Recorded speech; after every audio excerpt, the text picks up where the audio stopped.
If you want to set up alarm on your Samsung Galaxy A56, so first of all we have to open up our clock application. Now make sure to choose your alarm at the bottom and make sure to press plus.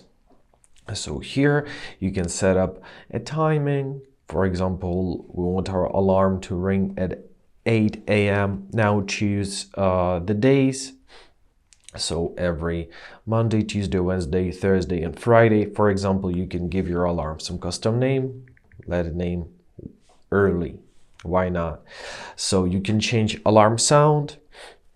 You can choose it from Spotify, from your local ringtone, or from your Bixby alarm. You can also use volume controls for alarms, and you can turn off this alarm sound or turn it back on. You can set up a vibration pattern from the list of vibration patterns, and you can adjust the sound of your vibration.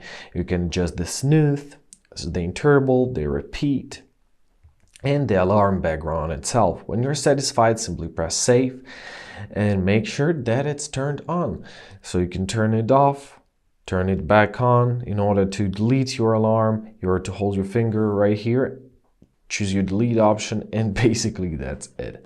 I hope this video was helpful. Thank you so much for watching. Have a great day, and please consider subscribing to our channel.